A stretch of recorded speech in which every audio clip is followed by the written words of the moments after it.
अगर आप e commerce, Shopify, drop shipping, Meta ads और ऑनलाइन अर्निंग में हैं तो आज का लेक्चर आपके लिए गेम चेंजर होने वाला है। आज मैं आपको वो चीज सिखाऊंगा जो 90% लोग स्किप कर देते हैं और वो है कंपैटिटर्स एनालिसिस। बहुत सारे लोगों के माइंड में ये सवाल आता होगा कि यार मेरा कंपैटिटर कैसे सेल कर रहा है, मुझे सेल्स क्यों नहीं आ रही, वो कौन सी चीजों का ख्याल रख रहा है जो मैं स्किप कर देता हूं।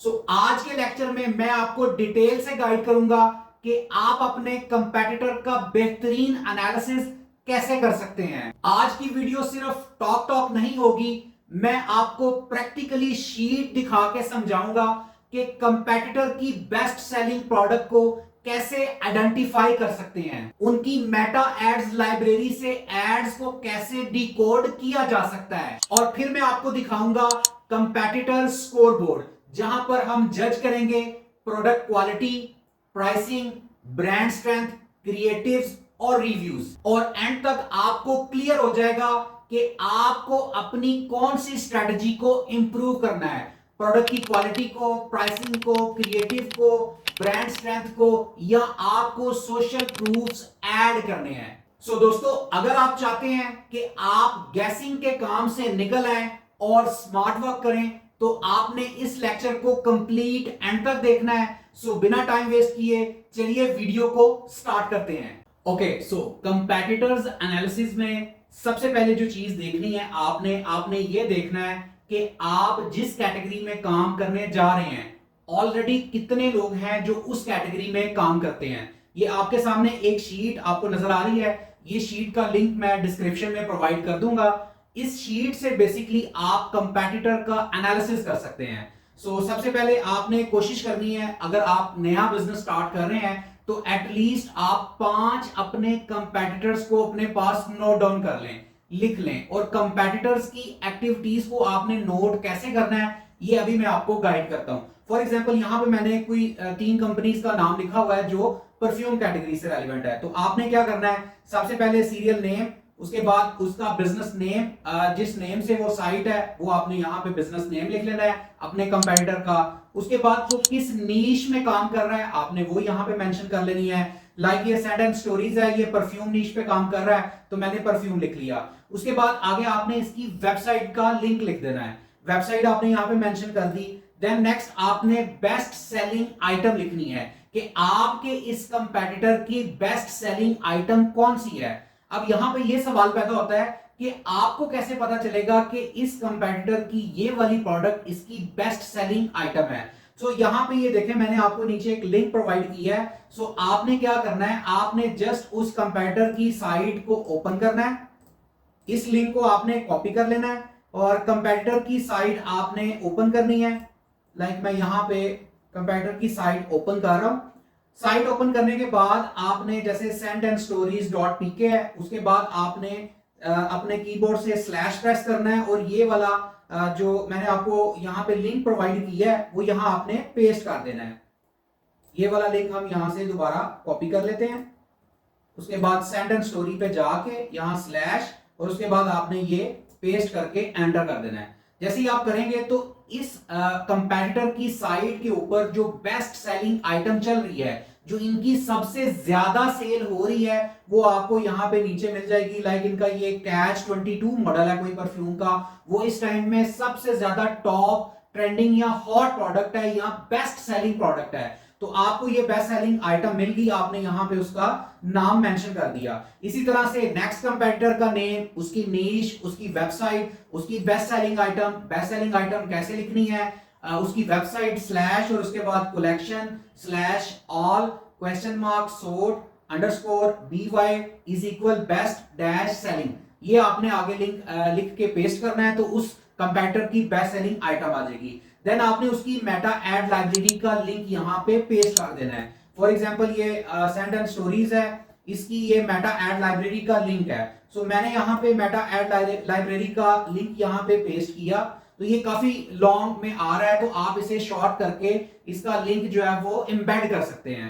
वो यहाँ पे कैसे करेंगे, सिंपल, आप इस लिंक को यहाँ से कॉपी करेंगे, यहाँ आपने राइट क्लिक करना है, नीचे राइट क्लिक करके इंसर्ट लिंक पे आ जाना है और यहाँ पे आपने उस कंपैरेटर का नेम लिख देना है, या आप यहाँ फर्ज करें आप लिख देते हैं क्लिक हेयर, और यहाँ पे आपने वो लिंक पेस्ट कर देना है, उसके बाद अप्लाई कर देना है। तो इस तरह से जस्ट आप आएंगे यहाँ और यहाँ क्लिक करेंगे तो रीडायरेक्ट होके आप उस कंपैरेटर की मेटा एड लाइब्रेरी पे चले जाएंगे। तो ये सारी चीजें आपने कर ली।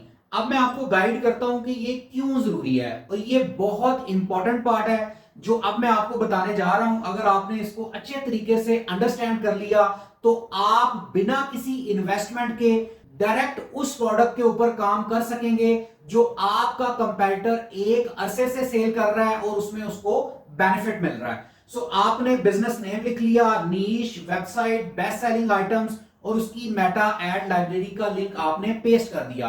मान के चले कि आपने 5 अपने कंपेटिटर्स की इस तरह से सारी डिटेल लिख ली। अब आपने क्या करना है, आपने डेली बेसिस पर सुबह और रात में, एक मर्तबा सुबह एक मर्तबा रात में, आपने अपने कंपेटिटर्स की मेटा एड लाइब्रेरी पे जाके देखना है कि वो अपनी कौन सी प्रोडक्ट्स के एड्स रन कर रहा है। आपने देख लिया, फॉर एग्जांपल हम अभी एक एग्जांपल लेते हैं कि लाइक सैंड एंड स्टोरीज है, वो कैच 22 की जो उसकी प्रोडक्ट है, परफ्यूम है, उसके ऊपर वो एड्स रन कर रहा है। लाइक आज 5 फरवरी 2026 है, आज आपने सैंड एंड स्टोरीज की मेटा एड लाइब्रेरी पर जाके देख लिया कि वो ये प्रोडक्ट का एड चला रहा है। इसी तरह से कल 6 फरवरी, 7 फरवरी, 8 फरवरी, आपने 3 से 4 दिन उसे ट्रैक करना है। अगर 4 दिन तक कंसेक्टिवली आपका कंपेटिटर उस प्रोडक्ट के ऊपर एड चला रहा है, तो दोस्तों इसका क्या मतलब है, इसका मतलब है कि आपके कंपेटिटर को उस प्रोडक्ट में सेल्स आ रही हैं। तो आपने उसकी मेटा एड लाइब्रेरी देख ली, उसे प्रॉपर्ली आपने ट्रैक कर लिया कि वो कितने दिन से उस प्रोडक्ट पे एड चला रहा है। फेसबुक मेटा ये कहता है अपनी गाइडलाइंस में कि जब आप एक न्यू कैंपेन लॉन्च करें तो एटलीस्ट 3 to 5 डेज मुझे दें ताकि मैं अपना लर्निंग फेज कंप्लीट करके आपको रिजल्ट्स लाके दे सकूं। अगर आपको 3 दिन या 5 दिन के बाद भी रिजल्ट्स नहीं मिलते, देन आप उस कैंपेन को स्टॉप कर सकते हैं, लेकिन उससे पहले आपने अपनी उस चलती हुई कैंपेन को बिल्कुल भी एडिट या स्टॉप नहीं करना। सो आपका एक कंपेटिटर, लाइक मान के चलें कि सैंड एंड स्टोरीज है, वो एक प्रोडक्ट के ऊपर पिछले 5 दिन से ऐड चला रहा है, इसका मतलब है कि उसे इस पे रिजल्ट्स आ रहे हैं। अब आपका एक कंपेटिटर को लेके एनालिसिस कंप्लीट हो गया। अब आप उसी प्रोडक्ट के ऊपर जब खुद ऐड बनाएंगे, अपना क्रिएटिव बनाएंगे, जिस तरह से आपके कंपेटिटर ने हुक, बॉडी और सीटीआई यूज किया है, उसी पैटर्न को फॉलो करते हुए जब आप भी क्रिएटिव बनाएंगे तो यकीनन आपका क्रिएटिव भी परफॉर्म करेगा और आपको रिजल्ट्स आएंगे। आपके कंपेटिटर ने टेस्टिंग की, आपने अपने कंपेटिटर को ट्रैक किया और आपका जो टेस्टिंग फेज या उसकी इन्वेस्टमेंट का टाइम है वो आपका सेव हो गया। अब आप चुप करके उसी पैटर्न पे ऐड बनाएं, अपने शॉपिफाई स्टोर के ऊपर वो प्रोडक्ट लिस्ट करें और उसको आप कैंपेन बना के स्टार्ट कर दें। इंशाल्लाह आपको लाजमी उस पे रिजल्ट्स मिलेंगे। सो अगर आपने अपने 5 कंपेटिटर्स का इस तरह से सेम पैटर्न के ऊपर एनालिसिस कर लिया तो मेरा यकीन करें आप कभी भी रॉन्ग डायरेक्शन में ऐड नहीं चलाएंगे। आपको विनिंग प्रोडक्ट भी मिल जाएगी, विनिंग क्रिएटिव का क्राइटेरिया जिस तरह से आपका कंपेटिटर चला रहा है उसी को आप फॉलो करेंगे और आप भी सेम रिजल्ट्स अचीव कर सकेंगे। उसके बाद आपने यहां पर एक और कॉलम ऐड करना है, लाइक आप उसका नाम लिख लेते हैं नोट्स के नाम से। अब आपने अपने कंपेटिटर्स की सारी जो उसकी एक्टिविटी है उसे ट्रैक किया। ट्रैक करने के बाद आपने यहां नीचे नोट्स में लिखना है कि आपके इस कंपेटिटर का यूएसपी क्या है, उसका यूनिक सेलिंग पॉइंट क्या है। इस तरह से 1 बाय 1 पांचों कंपेटिटर का यूनिक सेलिंग पॉइंट आपने लिख लिया। देन आपके लिए बहुत इजी होगा कि आप अपनी जो आप प्रोडक्ट लॉन्च कर रहे हैं उसका आप यूएसपी डिसाइड कर सकेंगे। दोस्तों प्रीवियस लेक्चर में मैं आपको डिटेल से गाइड कर चुका हूं कि यूएसपी क्या होता है और यूनिक सेलिंग प्रोपोजिशन सेट करना किसी बिजनेस के लिए क्यों जरूरी है। आप प्रीवियस लेक्चर्स देख लें तो आपको इसकी इंपॉर्टेंस का आइडिया हो जाएगा। अगर आपने बेहतरीन यूएसपी अपना बना लिया, मार्केट में आपकी गो टू मार्केट स्ट्रेटजी उसके अकॉर्डिंगली बन गई, तो यकीन करें आप अपने बिजनेस को, अपने ब्रांड को मार्केट में as a big brand launch कर सकेंगे और आपका यूएसपी ही आपका स्ट्रॉन्ग सेलिंग पॉइंट बन जाएगा। सो इस तरह से आपने अपने कंपेटिटर के यूएसपीज भी लिख लिए, डेली बेसिस पे आपने उनकी मेटा एड लाइब्रेरी को ट्रैक भी कर लिया। अब इन्हीं मेथड्स को आप फॉलो करेंगे, अपने एड्स बनाएंगे और उनकी कैंपेन्स आप सेट कर लेंगे। आप भी उसी तरह से काम करेंगे जिस तरह से आपका कंपेटिटर कर रहा है। दोस्तों, ऑनलाइन की दुनिया में एक बात कही जाती है कि जो चीज ऑलरेडी बिक रही है वही बेचो, और जिस तरह से बाकी लोग बेच रहे हैं उसी तरह से आप बेचो। अगर आप एक नई प्रोडक्ट के ऊपर एक्सपेरिमेंट करते हैं तो एक्सपेरिमेंट आपका अच्छा भी हो सकता है और बुरा भी हो सकता है, लेकिन अगर आपके पास इतना बजट नहीं है कि आप एक नया एक्सपेरिमेंट करें तो उसका बेहतरीन हाल यही है कि आप अपने कंपेटिटर्स का स्ट्रॉन्ग एनालिसिस करना सीख लें और कंपेटिटर्स के मेथड्स को फॉलो करें, मेटा एड लाइब्रेरी को डेली बेसिस पे ट्रैक करें और आप भी सक्सेस हासिल करें। इसके बाद मैं आपके साथ एक शीट और शेयर कर रहा हूं, कंपेटिटर स्कोर बोर्ड। इससे आपने कंपेटिटर स्कोर बोर्ड में नंबरिंग ऐड करनी है। फॉर एग्जांपल, आपने अपना ब्रांड लिखा और अपने 5 कंपेटिटर्स का यहां आपने नाम लिख लेना है। प्रोडक्ट की क्वालिटी के अकॉर्डिंगली आपने ग्रेडिंग करनी है कि आप जो प्रोडक्ट सेल कर रहे हैं, जो परफ्यूम आप सेल कर रहे हैं, उसकी क्वालिटी कैसी है, और कंपेटिटर नंबर 1 की जो प्रोडक्ट है, परफ्यूम है, उसकी क्वालिटी कैसी है। इसी तरह से 2, 3, 4, 5 आपने इसकी रेटिंग कर लेनी है। फॉर एग्जांपल, मैं अपने आप को रेट कर रहा हूं 7 नंबर, कि मेरी जो प्रोडक्ट की क्वालिटी है वो 7 पे आ रही है और मेरा जो कंपेटिटर नंबर 1 है उसकी प्रोडक्ट क्वालिटी नंबर 9 पे आ रही है।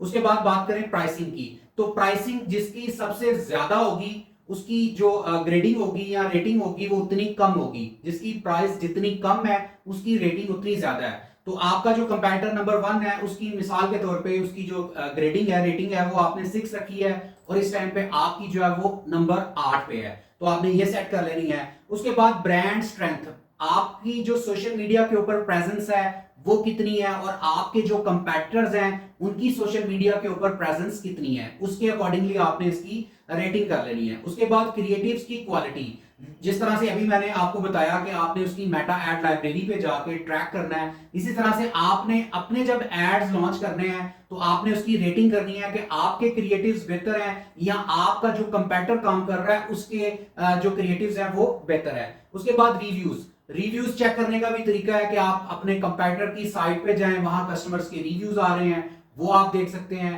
कितने रिव्यूज उन्होंने ऐड किए हैं, उतने आपने ऐड किए हैं या नहीं, या आपके रिव्यूज की क्या स्ट्रेंथ है। इसका आसान तरीका ये है, डेफिनेटली जब आप खुद रेटिंग कर रहे होंगे तो आप हो सकता है कि प्रॉपर ना कर सकें, कोशिश करें कि आप किसी थर्ड पार्टी से रेटिंग करवा लें, कोई ऐसा पर्सन जो आपको नहीं जानता, लाइक आपको इस तरह से आपके साथ एसोसिएटेड नहीं है, बट आप उससे ये रेटिंग करवाएं कि ये एक मेरा ब्रांड है या लाइक ये मेरा परफ्यूम का ब्रांड है और ये कुछ कंपेटिटर्स की साइट्स दे दें और उनको ये चीजें बताएं कि product quality, pricing, brand strength, उसके बाद क्रिएटिव्स और रिव्यूज, इसके अकॉर्डिंगली यहां पे वो रेटिंग कर ले।